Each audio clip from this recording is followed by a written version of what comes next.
All right, we're getting really close to getting the F12 all put together and even getting close to getting this thing running really soon. But before we do that, I have a few more things that I need to finish off on the engine. Now that we got it back from D-Sport, I have to make an alternator bracket. We're not gonna use the original alternator. It sits actually really high in this area, and because of the way we built the exhaust is right above it. So we wanna ditch that stock alternator. Also, we don't want to use a Ferrari alternator because they're very expensive. And also, we really need to make sure that we get the pulley size on the alternator to the pulley size on the engine correct, so we get the right amount of rotations on the alternator. And I'm not sure what the factory alternator is rated for as far as how many RPM it can take. So I bought a racing alternator from PowerMaster. So I've got this guy here, and I actually reused the F12 pulley on it, and that gives us the right ratio for this alternator to have it charged properly. And right now I'm trying to work on a bracket. So I've got this cut out, and this is gonna go in right about there. I have to grind that out a little bit to get it to fit perfectly, but then I'll build some tabs off of it and make sure it's all square.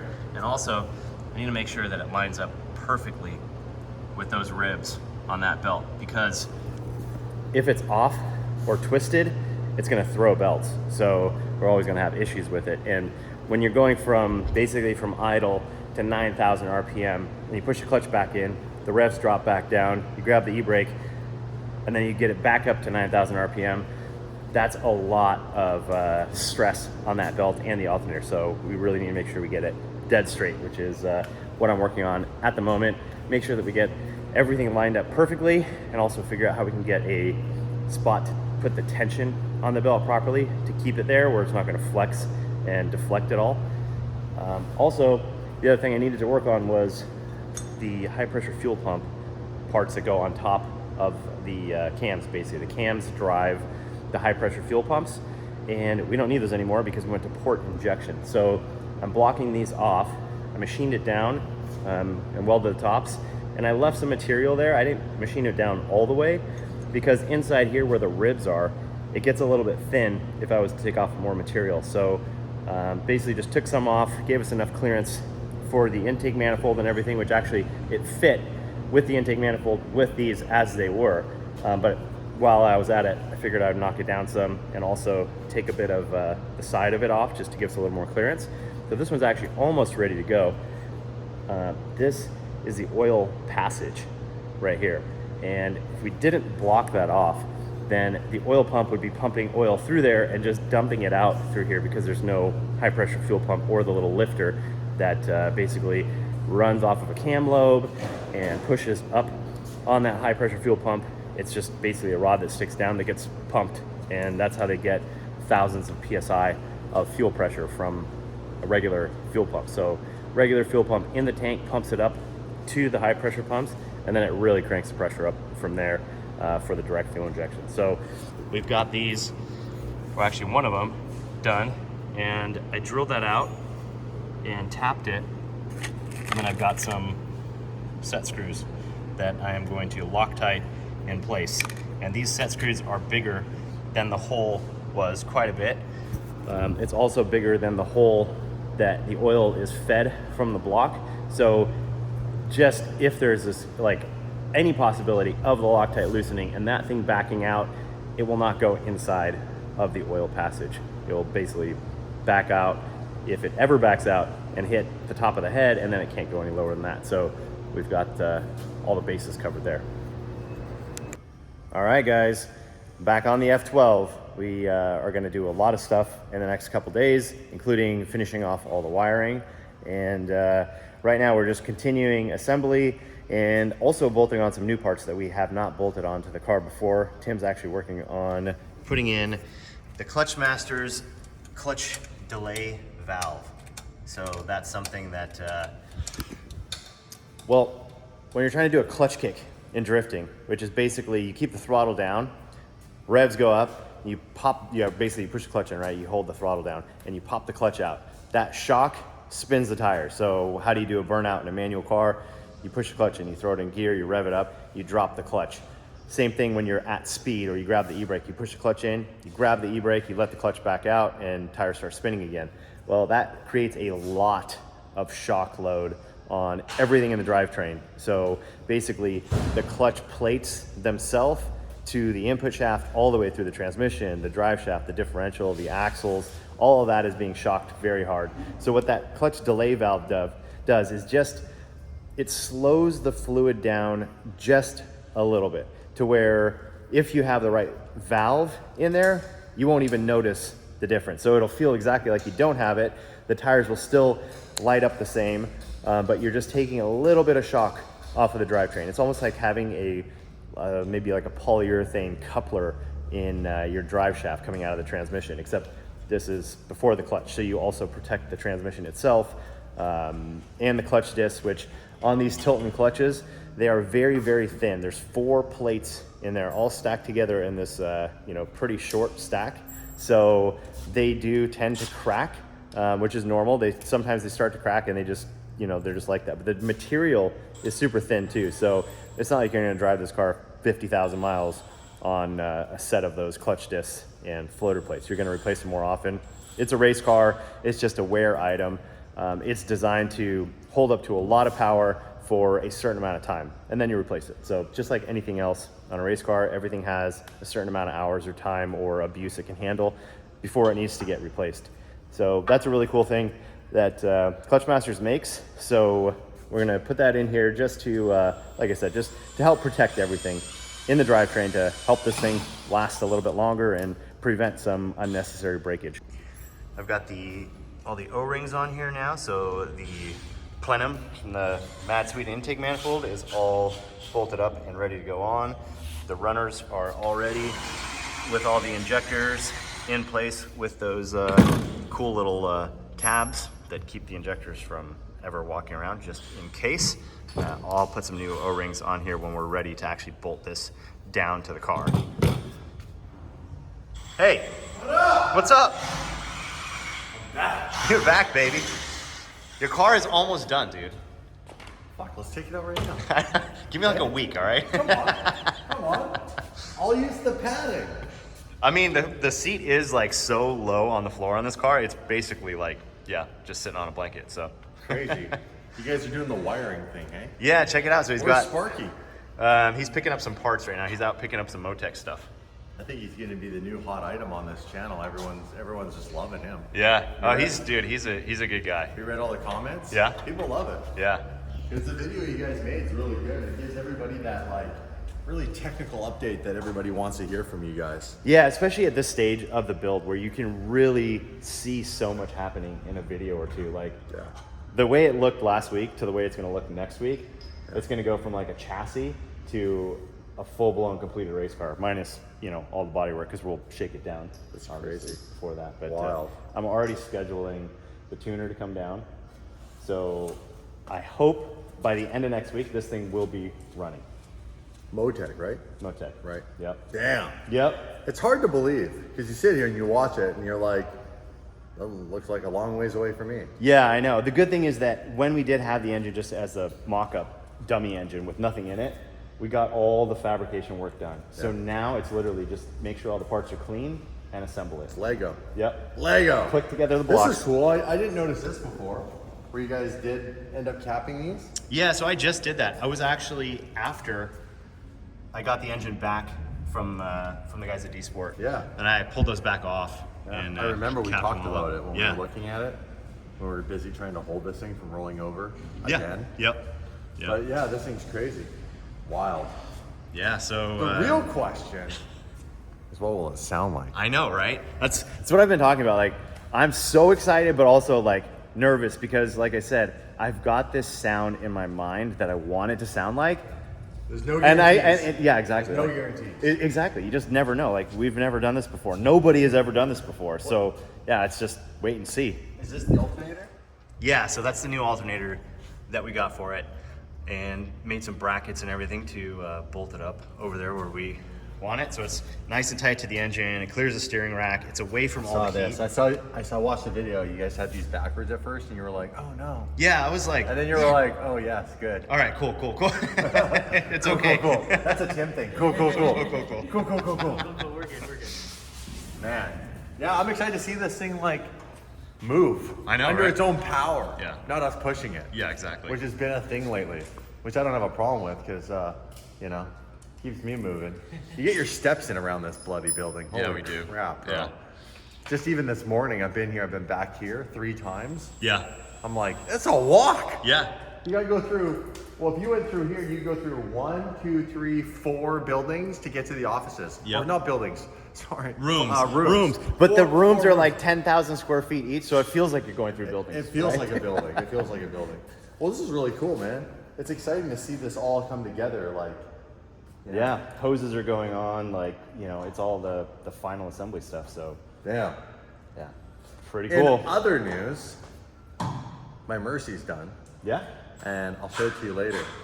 But I made the fun choice to go full because race car, and I put DOT slicks on the car.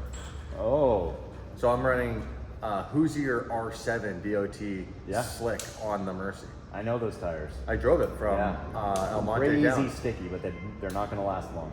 How long will they last? Well, it depends on how hard you drive it. Just cruising on the street. So they'll last a while, but the problem with those tires, like, basically the lower the tread wear is, the stickier the compound is, the quicker it goes from really, really good to not so good to plastic. really bad. To plastic. Yeah, exactly. Which is kind of like when you got the, was it the Senna that had those Trofeo R's, the Pirelli Trofeo R's. Yeah, and they turned to plastic. They're, right? Like they're hockey in the pucks. other room. I was looking at them last night. Yeah. They are definitely hockey pucks. Yeah, I had a set of those on my Cayman at one point, and it was dangerously bad. Yeah. Yeah. So what I'm gonna do though is just, I mean, that car is not about to get dailied everywhere because I rotate through the cars to make content and do different things. Yeah, with them. exactly. So I think they'll last a little while. Like Yeah. they'll last a few months. So Oh, definitely. We'll I mean, see. 6 months, no problem. yeah. So I'd actually, the reason why I put them on is I really want to take the car to the track. Just for a track the day, Mercy. Just to drive the Mercy on the track for fun. Yeah. I mean, it's not going to be like the Evo 2 experience because that's a full real race car. Yeah. But it'd be fun to drive that car on the track because I drove my LP car on the track. Yeah. It had a rear-wheel drive conversion, and I ripped that thing around pretty good, and it was fun. Yeah. It was fun. So I thought about maybe seeing if we could get a track day together and just go drive some cars on the track and just Yeah. go rip around. Yeah, Even if I mean don't that's such a cool car. Like it doesn't even matter if it's the fastest car on track because it's not meant to be. It's not set up like that. But to have that car on the track and have that sound and get some video of it, like that's It'll just look like a Mercy Oh, race yeah. car on the track. Yeah, and it'll with sound the like it world's too, right? slowest driver. I don't know about that, but yeah, Pretty slow. definitely not the slowest driver. I've learned though that if I'd kept the Evo 2, I'd be quicker now. Because from the time I drove it with you a year ago at Laguna, Yeah, even though I had dropped quite a bit of weight, I'm actually 20 pounds lighter than I was then. yeah, and you know what? Like the weight is one thing as far as like the weight in the car, but also just how you feel, right? Yeah. When you're a little bit overweight and then you start to get more like that, you get physically tired, which just throws your mental game my off endurance completely. is way up, right? cardio's way up. Yeah. Because I've just been so much more like consistent with my discipline with everything. Yeah. It adds up really, Yeah. Oh yeah. I wouldn't get as tired. Exactly. I And did that's when you notice start driving to that make car mistakes, is right? mentally fatiguing. Yes. Especially when you're in the pro class at a grid life. Like, holy Yeah. shit. There's a lot going on. All these cars you're worried about around you. You're worried about your own car and your own speed and your own line and all that. Hitting your brake marks, like Do we there's have a lot the going world's on. only black brakes? I'm just joking. You know, it's funny though because I think Willwood is the only company that does that. They do this. Black it's coating. called an e-coating, and it's pretty cool because it keeps it from rusting. It looks cool when it's sitting, but then as soon as you use the brakes, it'll all just burn off. Yeah, Gone. and it doesn't affect the pads, so it doesn't like stick to the pads. So you don't have to worry about like. That's weird. Like, what would they use that doesn't do that to the pad? Because you're like, it's got to end up on the pad. It's the pad that takes it off. Yeah, the pad rubs it off, but for some reason, Turns since to it's dust. an electronic coating, that it doesn't. Yeah, it's some sort of like CAD plating type of coating where it's not a paint. That's so interesting. Yeah, it's pretty To be cool. honest, it is cool. Well, it's looking good. Can you get it done today, Tim, so we can drive this thing or what? Today? Tim, finish it up for me. Yeah, let's go. Come on, Go, Tim. Go, Tim. Go, Tim. Go, Tim. Go, Tim. Do the thing. All right, don't yet. Are you ready? You ready? Hold on. Let me teach you something. What was your name? Greg. Greg. I'm Damon. Right on, brother. I'm the guy whose bad idea that is behind you. Made all this happen. So hold on. This is what we do at YouTube. I'm gonna give this to you, and you're gonna pretend like you just came in and say the thing you just said off camera. All right. You know what do you mean? What you said? What'd you say? All right. You said I feel like. I feel like Santa Claus. All right. What you got in there? I have no idea. What's in here? MoTeC. MoTeC. Lots of MoTeC goodies. Show me the goodies. Oh, dude, look at that, right? In the Comes in cases some and everything. cases and stuff. Here's the little teaser. What we got in here? That is probably one of the PDMs, or is that a ECU? that's That's a PDM. Okay, yep, that's the PDM 15. The other boxes are 30. Okay. Won't waste our time with that. Looks exactly the same. This is the This is the this goods. is the money shot right here. I like that.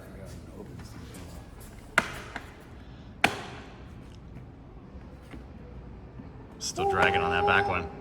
Oh hell yeah, bro! Is that the screen, dude? Dude, it's like, yeah, all the new cars have that, like, basically an iPad in the middle, right? And that's the race car version of that. Holy. Hey, iPhone 16 Pro Max. Who? Whip I that just out got the your pocket. MoTeC 16 Pro Max. That thing's pretty rad. It's really rad. Yeah.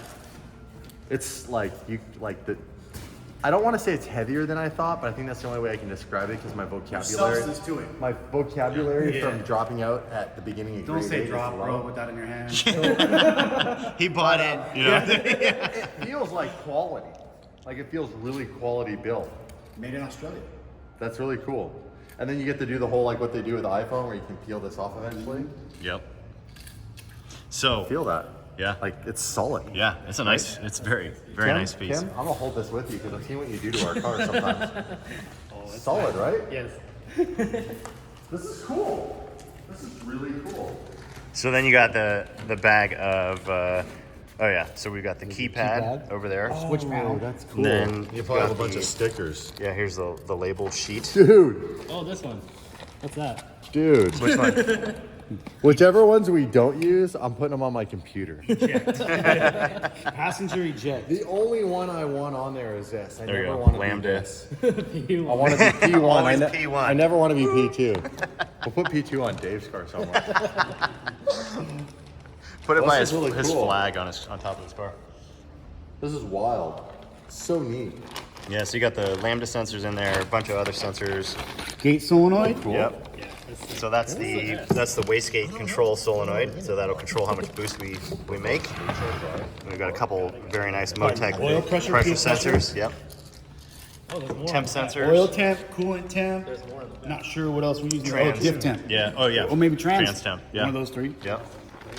2 Lambda sensors to the Lambda to CAN module. Yep. So that converts the signal basically from those sensors into a CAN bus signal. So that can send it over the whole system with just 2 wires, basically. Less wire. Yeah, exactly. Run through everything, rather than having a separate sensor wire for every single sensor. So there's. Well, we're going to use Mike for sure to put these on because he has a steady hand. You know what? I use tweezers. Because, the bloody pad's white. Yeah. So Well, if it's off a little bit. You notice it. So I use tweezers to put them on. So you can hold it and you can place just the corner and really line it up because same thing. I'm super particular on how it looks. You want it to be even. You want it to be even because it looks like crap if it's Hey, not. I know what that is because you told me about it. The Hey, chill that's a cool suit. shirt. That's a cool That's a cool shirt. That's a cool shirt, man. It'd be funny to get a shirt that just has that on it and only guys. And it says because race car. Yeah. And nobody would know. The snowflake on a shirt. Yep. You guys know why? That's for your chiller suit. Yep. AC suit. Yeah. So you have basically a t-shirt with surgical tubing that's stitched all through the shirt, and then you have basically a cooler with ice in it and a pump and water, and it pumps that ice cold water through your shirt so you can be cooled off inside of the car, keep your body temperature lower, because often in race cars it is very, very, very hot inside them. Most race cars do not have air conditioning except for some European series do require air conditioning now because it's just so crazy hot and they're 130-degree temperatures inside the cars. It's pretty wild. What's brake spray? I have never had a car or seen a car that has brake sprayers, but I guess it's just to cool down the calipers, I'm guessing, because you wouldn't want to spray. I haven't even heard of them. Yeah, exactly. Brake spray. Yeah. Water, wash. This one's actually a little bit It's concerning. like a quick spray when you want to take a break. Just you take a break when you get sprayed. There you go. This one says trans pump. Trans pump. Oil pump for the transmission. Yeah. Yep. West Hollywood. Or it's a hand pump to help you shift. All right, so progress is continuing on the F12. We have got quite a few things done. Lots of little wiring bits that Greg's working on. So he's got the battery cable powers going into this breaker here. So it's a 200 amp resettable breaker. And then on the other side of it, we've got it going to the starter alternator. So that runs up there to the front. We're working on a panel to block that hole off right now and also mount the stud through. And then from the breaker, it goes back up to here, and both of these are for PDM. So one is going to the rear for the rear PDM, and one is going to the front for the front PDM. So also made this basically dash bracket panel here to hold the ECU and the front PDM. Those are there. We've got obviously the one that's mounted in the rear. You can see the stud throughs over there, and then that other hole that's right there is for the harness to pass through. And in the back over here, Greg's got a lot of wiring done. Tidy, looking really clean, dude. As always, like it's always looking good when Greg does it. So yeah, everything is looking very nice. We even have a wire coming up here for a third brake light. So the brake light that's on that back hatch over there, if we want to run that. We've got the wiring for it. Oh, yeah, look at that. PDM switch panel right here, the keypad. So that is, that bracket has been made and bolted down. It's not painted yet, it's just basically mocked up so that way when Greg does the wiring, he can have the final length cut perfectly. It's looking good.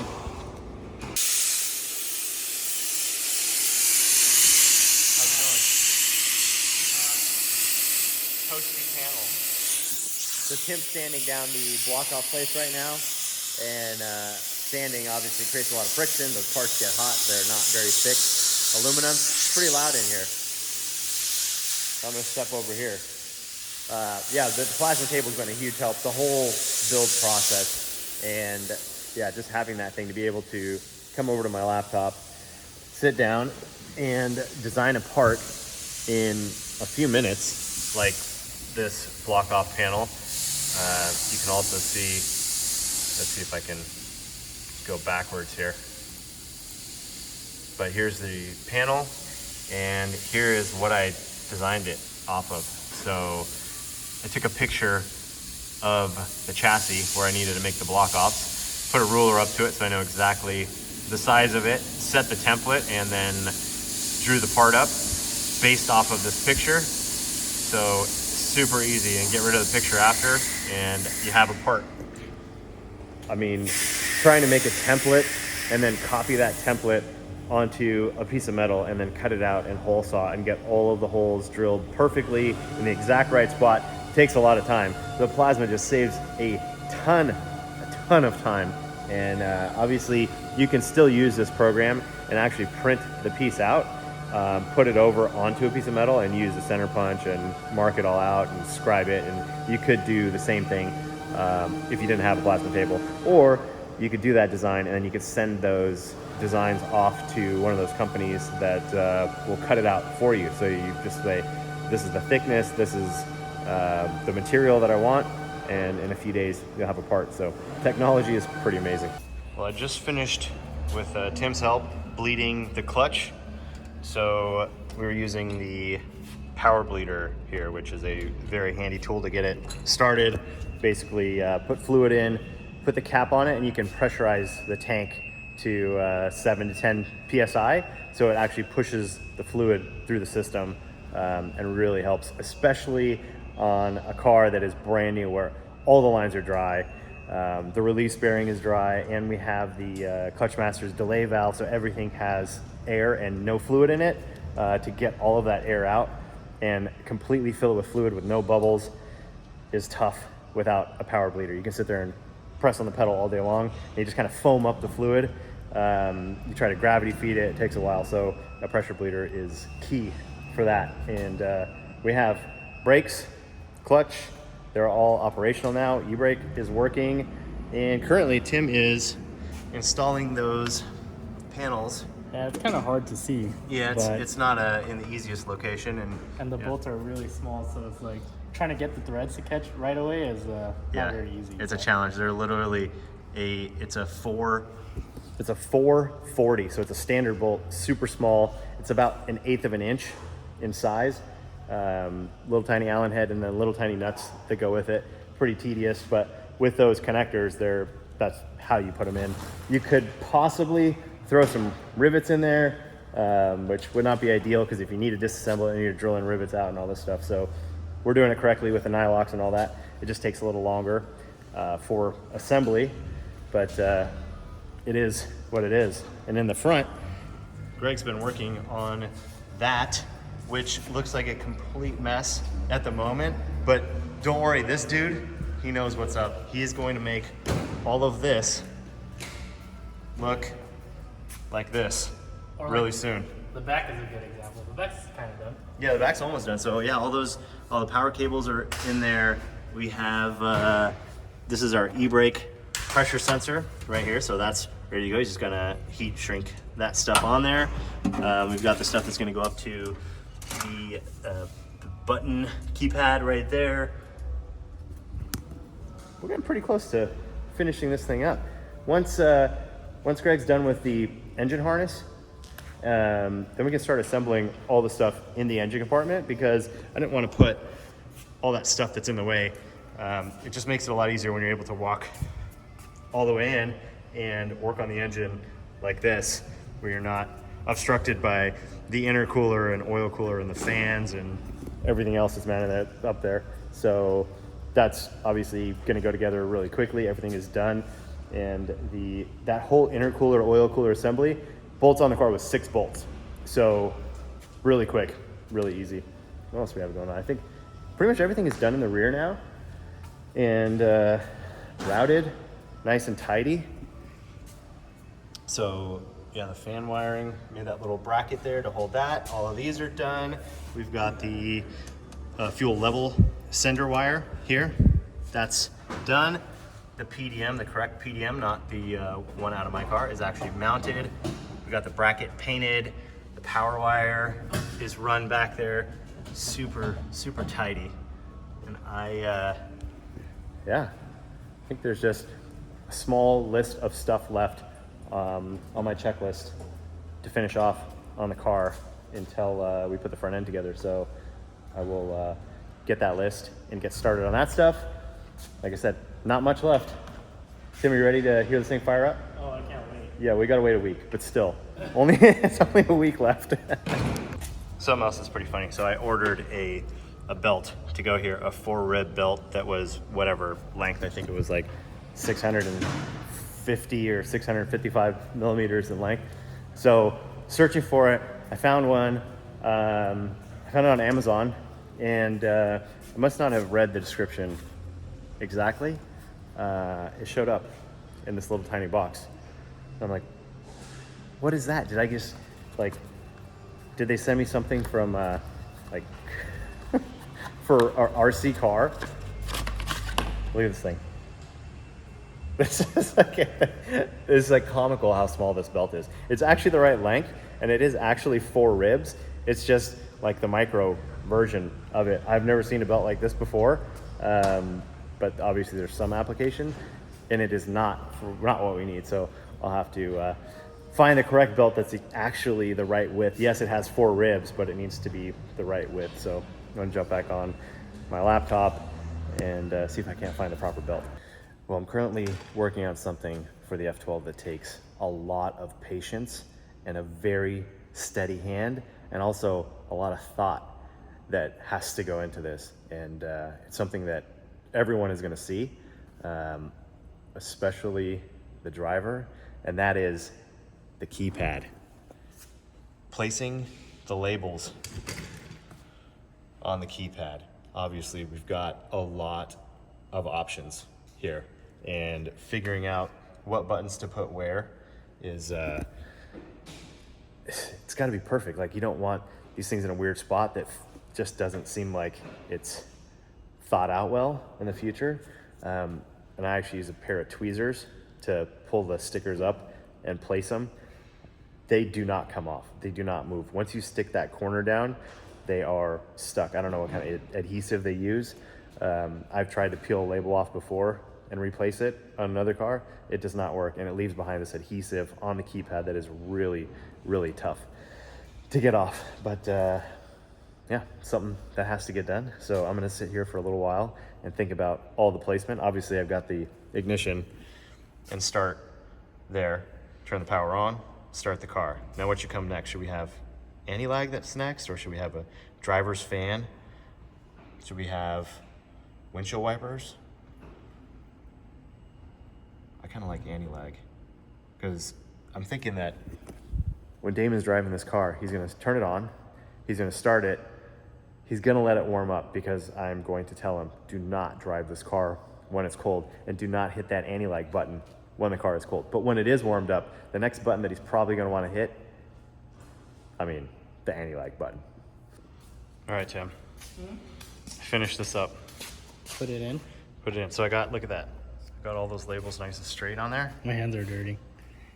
My hands are not that dirty. I wanted to press the button, but I probably shouldn't. It's all right, because they have the labels on them now. So if you get a little dirt on them, you just wipe them off. But it's all set. So we've got the ignition, the starter, anti-lag, of course. We've got the driver fan. We've got the boost control switch, which basically we can go like 1 through 10 levels, or 1 through 5, or whatever we choose, and you can just scroll through, and the dash will display what boost level you're at. So instead of having a boost up and a boost down, we're just gonna go up with the boost anyway. So we don't need a down button. And then we've got running lights, headlights. We have the interior light. This one that's accessory is actually lights for under the hood and in the back of the car, so we can turn on if we're working at night. Yeah. The rain light, we'll do a rain light and underglow. I think it has a rain light. It does, in the rear of the bumper, sitting up there. So we have that'll turn on the rain light and the underglow. And then we have override buttons down here. So we have the engine fan override, engine water pump override. This is the intercooler fan override, and then fuel pump out. So basically it'll turn on the pumps if we want to pump the fuel out. And then we have wipers. And that's the whole keypad used up. And that's the keypad, fully used. So we can put that in the car. Also finished up the basically the gauge, the MoTeC dash display, the bracket for that. I think Tim just painted it. You can see how that's looking. Once that's done, we can get that into the car and mount the display, which is pretty rad looking. So yeah, here it is, hanging sideways out here on our custom paint drying rack. We're almost done with all the little bits and pieces, and yeah, Greg's been cranking out the wiring harness stuff. He's got the engine loom a lot more complete now, kind of run through with a bunch of heat shrink on it. Obviously we'll still put a boot in there. We got this, and then it just branches out here into where it goes to all the injectors, to the coils, to the map sensor, the fuel pressure sensor, the oil pressure sensor, the 2 drive-by-wire motors, the water temp sensor, the boost control solenoid, and probably a few other things that I'm not thinking about at the moment. But that's all run in the valley in between the 2 heads. So everything will be nice and tucked away in there, and it'll be safe. It's not gonna hit anything, nothing's gonna rub against it, but also it'll look really clean. when it's all done. So a little bit longer on the engine harness, and then we'll start bolting in the intake manifold and the exhaust manifolds and the turbos and oh, that's what else. There's also the lambda sensors controller that goes in there, and turbo speeds actually go to different harnesses on the left and right of the car. So those have to get finished up too. All right, we got some more goodies. That's a lot of oil. So it's a big jug. Is that a 5 gallon? Yeah, that's a 5 gallon. Yeah. I thought it was small. Yeah, it's pretty big, but the diff takes a gallon of fluid, so a lot. And anytime you change the quick change gears, which I'll show you guys later when we put gears in it, what those look like. But whenever you change those gears out, you lose probably a half a quart of oil. So you have to add oil, and then because it's all brand new, we're going to change the fluid pretty quickly to just make sure if there's any debris that's in there, it'll kind of like wash itself out. And then basically we'll do a couple test days, and then we'll change the fluids again. A couple test days, change the fluids again, maybe even quicker if anything gets really hot. So yeah, we got that. We got some distilled water. We got the steering fluid, some transmission gear oil, and some nuts so we can bolt the exhaust manifolds on here. So that is what we will do right now. So for the exhaust manifold, we got these copper coated nuts that are split on top and pushed down, so it's a lock nut, but it's not like a crazy pinched type lock nut. Obviously it's not a nylock with a nylon insert, because that would just melt on the exhaust. So these ones do a really good job of holding themselves in place, but also when you back them out, they don't want to take the stud out of the head as well. So it's like the right amount of tension that those locks provide. And because it's got the copper coating, that acts like anti-seize basically. So these nuts won't stick to the steel studs. I am putting anti-seize on the studs anyway, so we'll have anti-seize and the nylock, or not the nylock, and the nuts with a copper coating. Yeah, so we'll make sure that if we need to service it and get the exhaust off for any reason, they're gonna come off without issue. While Tim's getting those things bolted up, I'll show you guys some other stuff that we've done. So we've got the clutch lines in, the clutch is bled, and we also put a loop clamp over here, which is the battery cable and the clutch line. This is stainless braided. This is a battery cable. Usually you never want them next to each other, but I put a rubber hose on the steel braided line, and on the battery cable we have the heat sleeve, and it is inside a loop clamp, so those are nice and snug. Those are not going to rub through to where we would have metal contacting a battery cable and have a short in the system. So those are nice and fastened down now. Almost all the battery cables are done in the car. We've got some more inside that are now mounted. So we've got a loop clamp there and a loop clamp over there to hold those in place so they're not going to flop around. And then over here where the cables are running, I'm gonna make a plate that goes from the front to the back and kind of curves over to cover that whole thing up in there. So on both of the sides, on the rocker panels on that side and on the driver's side, I'll make a couple just thin aluminum pieces that'll bolt in with 3 bolts, cover that up so anybody getting in and out of the car, also when you unbuckle your harness and the harness kind of flops aside out of the seat, it's gonna hit somewhere in that area. So just having that cover there is gonna protect all the wires and the battery cables so nothing will happen to them. Well, we have an issue, and it's kind of a big issue. So we've got everything together in the drive line, and we went to torque the front pulley, which was good. We torqued it, but it was odd because we were able to torque it without holding the flywheel or anything. So basically it was locked up and didn't want to turn. Couldn't figure out what it was immediately. And we pulled the bell housing and transmission off because that was the only thing that had been put onto the engine that wasn't on there before. So we put the engine together, we did the timing, turned it over a bunch of times. It was all good. We put it in the car, it didn't turn over. We had spark plugs in it. We're like, man, maybe it's really tight. It's got that much compression. I don't think so. Pulled all the spark plugs, still wouldn't turn. So then we pulled the bell housing and found that the starter ring gear on the flywheel was hitting that and basically buried into it. So the teeth were grabbing it and it wouldn't turn. That's weird because that's the bell housing from this engine and there's no reason the starter ring gear should be hitting it. So we took a look at it and it looks like the flywheel is not correct. Actually, it doesn't just look like that. The flywheel is not correct. So we got the flywheel out now.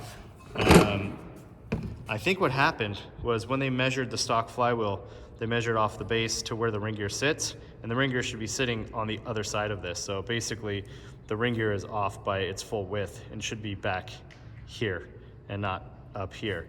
The other problem is not only is that hitting the bell housing, we could sand that corner down, it would probably clear just fine, but the starter will not engage. The starter has only a certain amount of distance that it extends. Tim, you want to pull the starter off so I can explain this a little better? It's just that 113 nut that I stuck on there by hand. So we put the starter on here, just put it in place to measure it. It's only finger tight.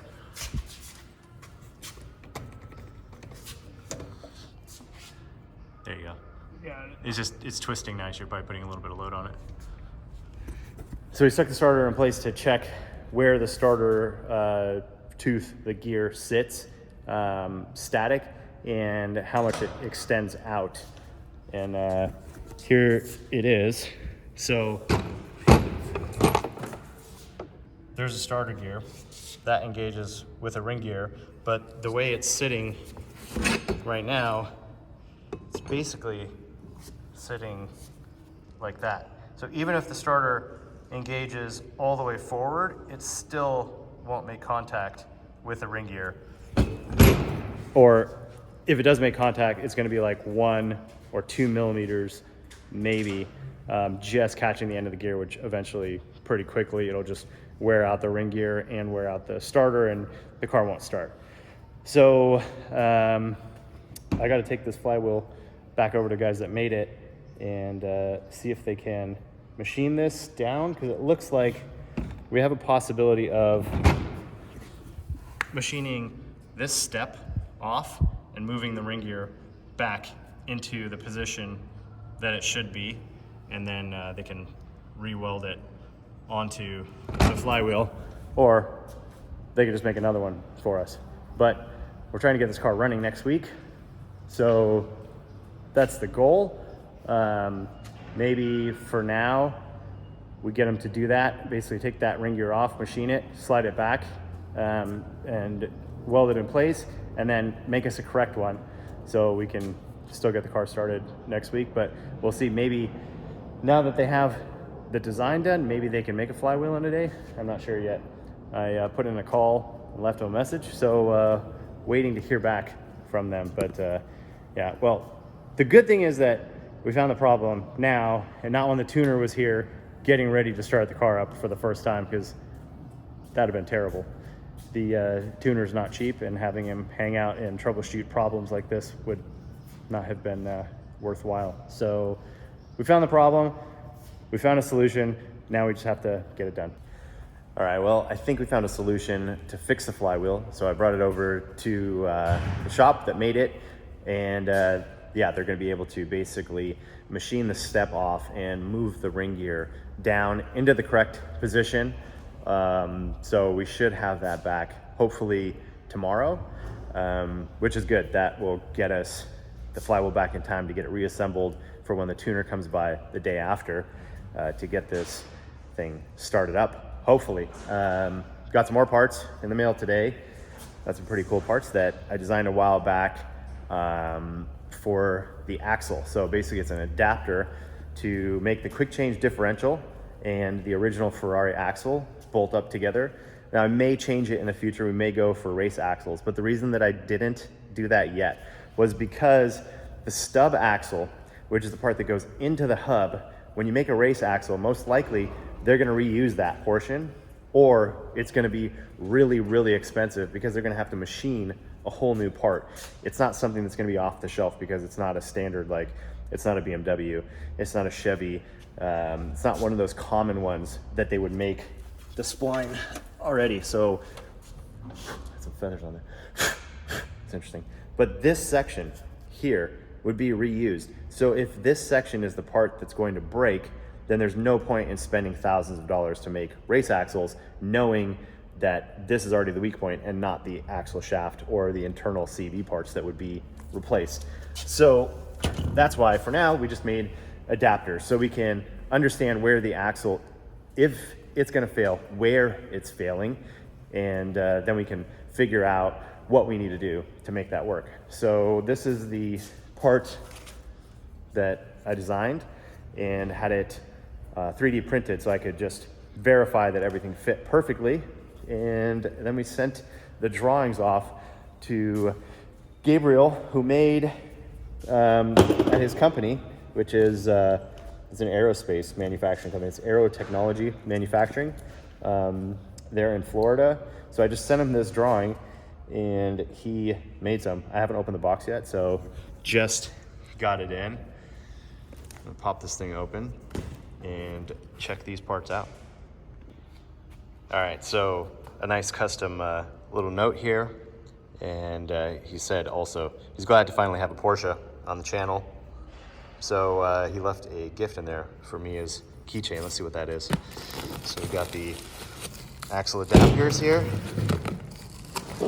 And that's pretty sick. The hell are you spending company money on, Mike? This is a gift for Mia. Aww. That's a gift for me. Haha. So these are the axle adapters for the F12. So Gabriel's a fan of the channel. He hit me up on Instagram and a while back, and he's like, if you guys need anything CNC machined, let me know. He's got the facility to do it, and he would love to help us with this project.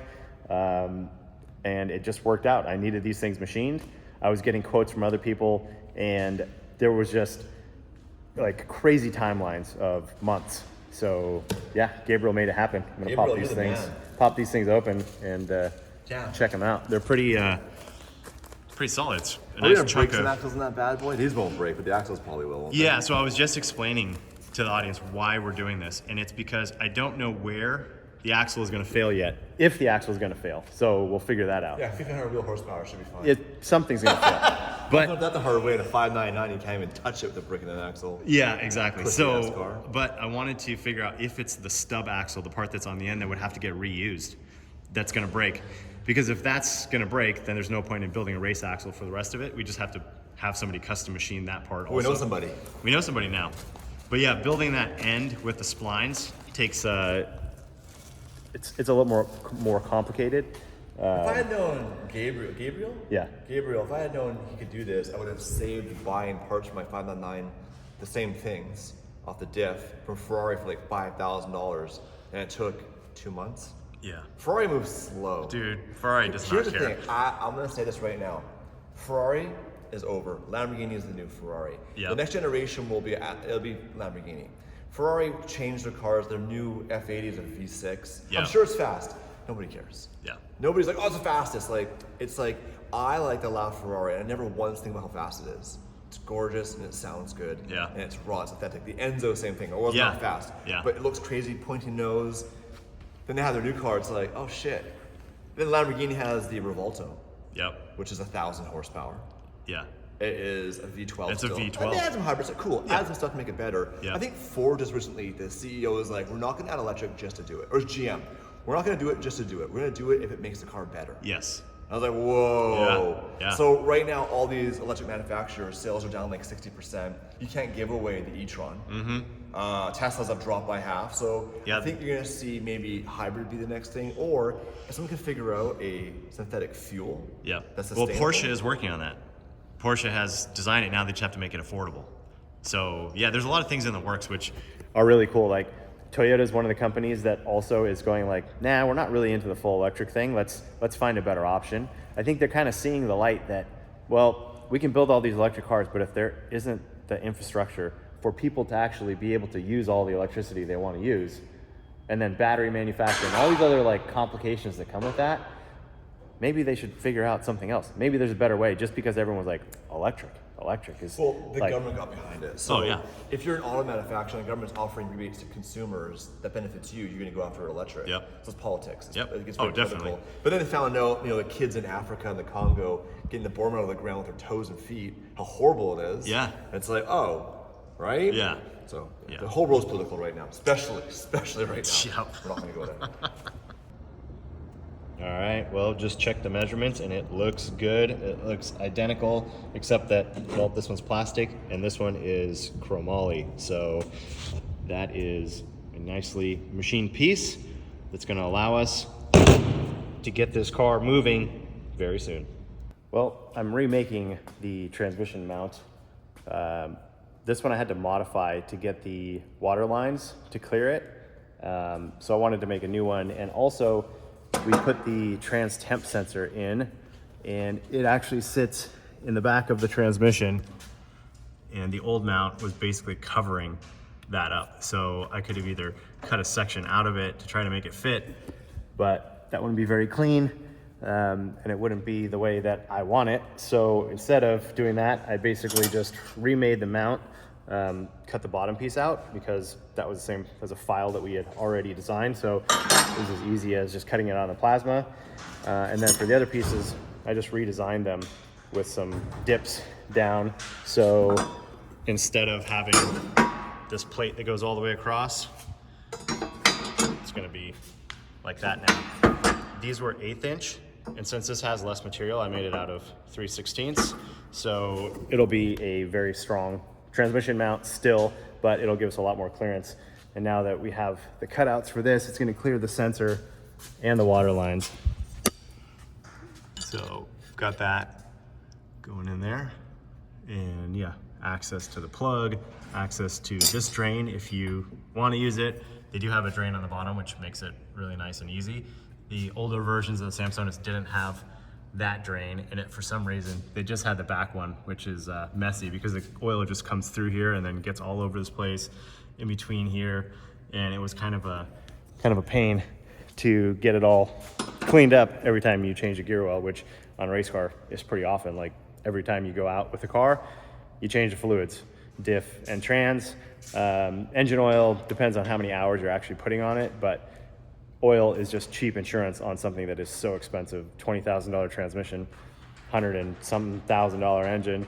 The differential is the least expensive part for sure, $5 or so grand. But at the same time, if you have a lot of wear, that can cause a failure early. So just doing the maintenance of changing the oil more often is, like I said, just cheap insurance. Make sure everything is running good. And when you drain it, you also get that chance to see if there is any metal, or if the oil did get hot and get burnt, which, well, that's why we're putting sensors in there, so we can actually log all the data and put the alarms on the dash, because when you're driving a car hard, trans temps get hot, lots of shifts, diff temps get hot, especially with 1,500 horsepower. And these don't have coolers because the design of the car isn't for a 4-hour or 6-hour race. It's for a 40 or 60-second blast. And that's about how long the tires are gonna last. So there's no reason to overcomplicate things and put in additional pumps and lines and coolers to try to cool the fluid down. We just log the temperatures, and you just basically don't hot lap this car. You don't spend an hour just driving it straight. So temps come down pretty quick after that. And yeah, so it's worked well in all my drift cars and other drift cars that I've built. So that's why we're doing it on here. Simplicity, and obviously just less weight in the car. Transmission mount is all done. So there's the new one installed. I got it all welded up and got it painted. So it's looking good. We got the bolts in there. For now, it's just loose because we'll actually take this off when we put it in the car, but just for mock-up purposes at the moment. And we have the temp sensor plug in there with the transmission basically sub harness. So each one of these connectors is a sensor. So we've got this sensor on this side that goes in the front of the transmission, and that is basically a potentiometer that rotates when you shift gears. So it will tell you reverse, neutral, first, through 6th gear, it's going to give you all the voltages. And we'll set that up in the MoTeC to basically, when it's at this voltage, display this gear. You have little windows for error, you know, plus or minus point whatever of a volt, to get all those working properly. And then we have the sensor that's actually in the linkage, that's the strain gauge, so it can tell basically voltage inside of here when it gets pulled and pushed by the shift lever. So we can do flat shifts, basically no lift upshifts, when the tires are not spinning very much. So when you're accelerating and the tires maybe have a little bit of wheel speed in them, maybe 5 to 10 miles an hour, around there, more than the car is going, you can still use the flat shift. But the flat shift does not work in drift. So the way that the flat shift works is it takes the load off of the gearbox. So gears are loaded up, you're on throttle, power is going to the rear wheels are turning and accelerating the car. And when you pull the lever, it basically cuts a bunch of power from the engine. You can do it multiple ways. You can have it close the throttles, you can have it pull ignition timing, you can do a lot of things, and you can do a variation of multiple things to make that happen, to get really smooth, crisp shifts. But you never unload it if the tires are still loaded. So if you have, say you're going 60 miles an hour and your tires are spinning at 100 miles an hour, well, as soon as you pull that lever, it'll cut the power from the engine, but the wheels will actually be slowing down, right? Because the power is not going to the wheels anymore. So now the wheels might still be turning 90 miles an hour, but they're loaded up on the backside of the gear rather than on the acceleration side of the dog ring on the gears. So you can't do flat shifts when you're in drift. Another reason that it's not good to do it is because when you're doing that and you grab another gear and it just bam slams into that gear, you're putting a ton of power into it, and you can overspin the tires by doing that flat shift when you're drifting. So you would damage a gearbox, one thing, and it's not really controllable. So in drift, you still use the clutch, and we can set up windows of how the flat shift works so the flat shift doesn't activate when you have the clutch in. So we have a clutch pressure sensor for that reason. So clutch is in, we see clutch pressure, now the flat shift does not work, so we don't have the engine cut and the clutch go in. We want to keep those engine revs up and not have it die. So there's a lot that goes into the tuning, which we're going to get to really soon because this thing is nearing completion. And then what was the other sensor on here? Well, that was just the temperature sensor. So other than that, we've got those 3 sensors on the gearbox, and that is all dialed in and ready to go. Obviously, we had to take the transmission out because we had the issue with the flywheel, and it's still bled. So we have this dry brake here. We're able to pop it off. This is the bleeder, so that's always not connected to anything. And yeah, so we won't have to bleed this again when we put it all back together. Well, just saves a bit of time and a bit of mess. So that is good. On the engine, we're getting ready to actually bolt parts on. We've got the exhaust X pipe here. I took it off yesterday after I marked where the oxygen sensors were gonna go. So got those welded up, one in each bank. And so what Shane was saying, Shane is the guy who's gonna tune the car. He's a MoTeC tuner extraordinaire. He does some absolutely wild stuff. I think last thing I saw was he was doing a 2,000 horsepower Honda. So some pretty wild horsepower out of that thing, but he does all kinds of stuff. But basically, where we put the sensors right now, they are going to see back pressure, and we're not going to see accurate readings from there. But if we put them in the down pipes, or the up pipes in this case, because the exhaust is coming out of the hood, we're going to get a mix of all 12 cylinders coming out of each side because we have an X pipe before the turbos. So because of that, we put those O2 sensor bungs in past the collector. So they are basically right here past each side. So we'll get that accurate reading when we're at idle and under light load, which is enough to get everything kind of dialed in as far as making sure both banks are working correctly. And then at that point, once we start doing some more loaded pulls, once we start making some more boost, maybe more than 5 to 8 horsepower, 5 to 8 pounds of boost, where we really start to make some power, we might see a little bit of back pressure. Turbos create back pressure. Exhaust systems create some back pressure. Mufflers create back pressure. Catalytic converters create back pressure. So we have all these things, but turbos will see at, depending on the engine, depending on the exhaust system, depending on the exhaust housings, you could see close to double the amount of boost that you're making. So if you're making 30 pounds of boost, you might actually see 60 pounds of back pressure. And that's just the way that turbos work. You're trying to force all of this exhaust into the turbo to get it to spin.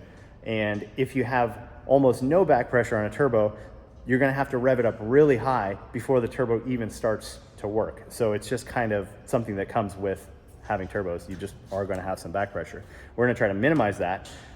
We don't wanna see more than a 1-to-2 ratio. So 30 pounds of boost, 60 pounds of back pressure. But all of that just to say that those O2 sensors that are in there right now, we'll use those for the first part of tuning, and then we'll remove them and we'll put them in the up pipes in the exhaust.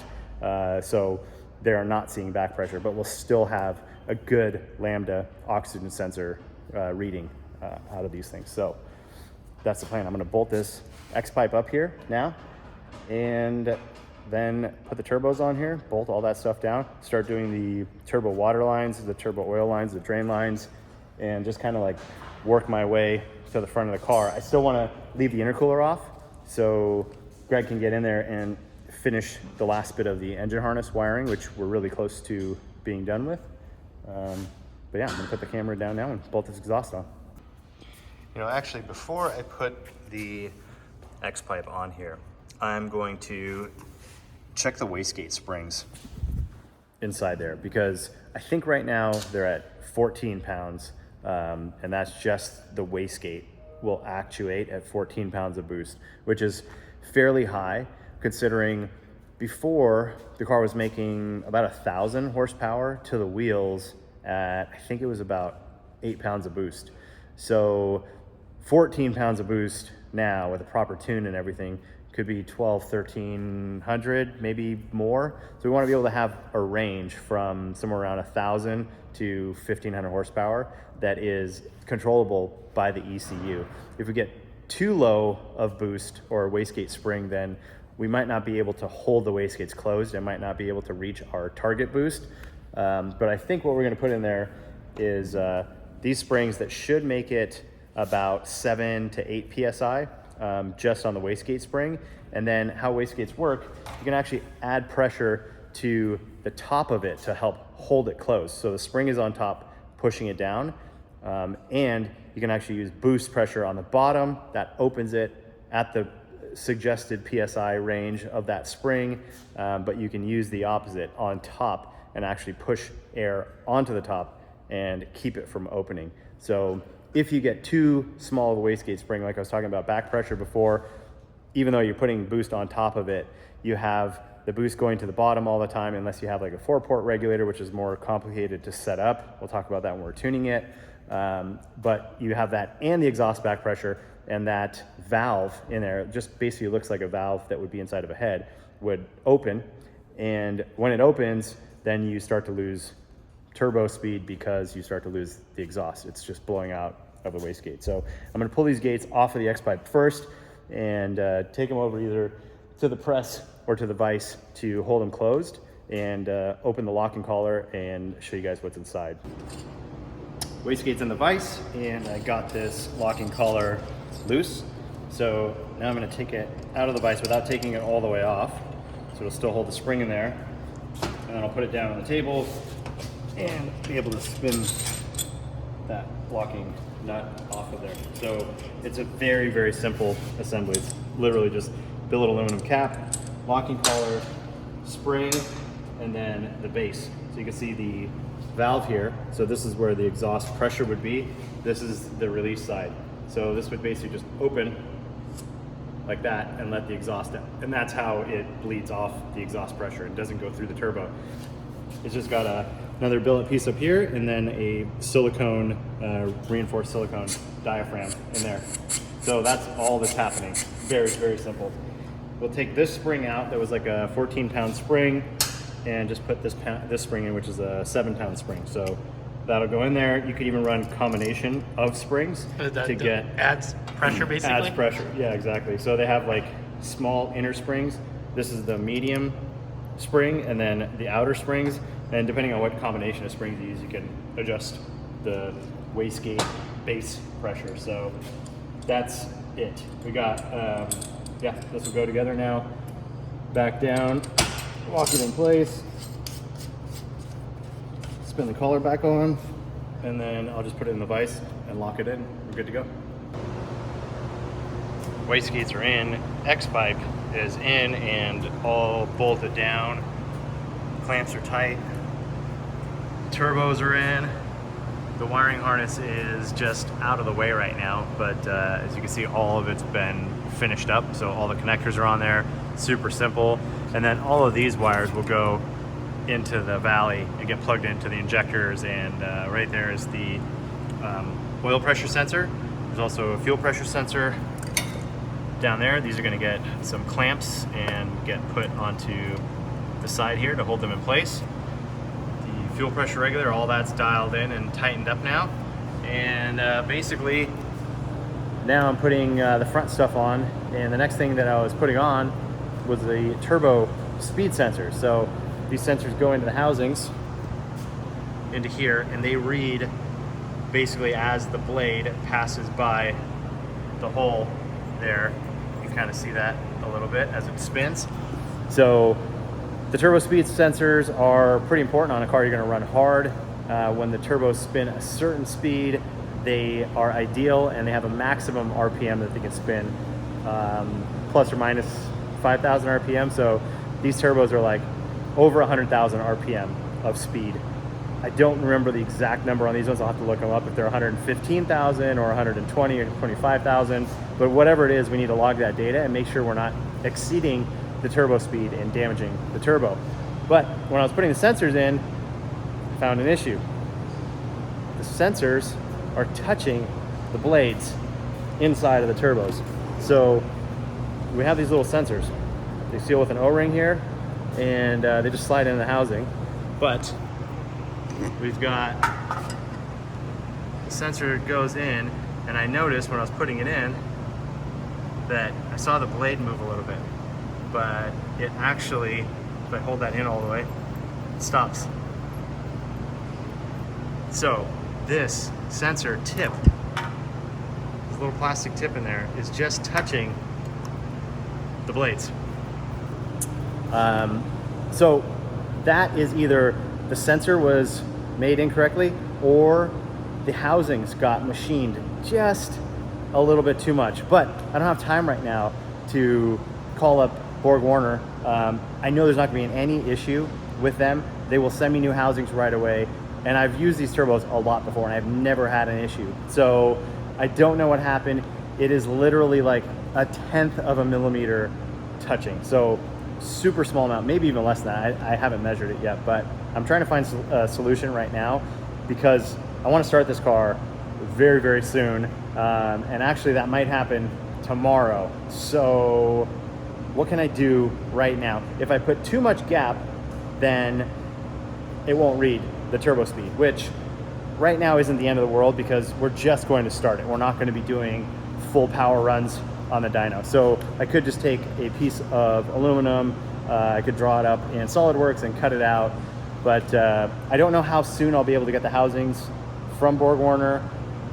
Maybe pretty quickly, maybe not. So I'm trying to think of another solution that I can fix this with right now. And here's my solution. It is a can of ginger beer because, well, apparently Dave drank all the beer that was in the fridge.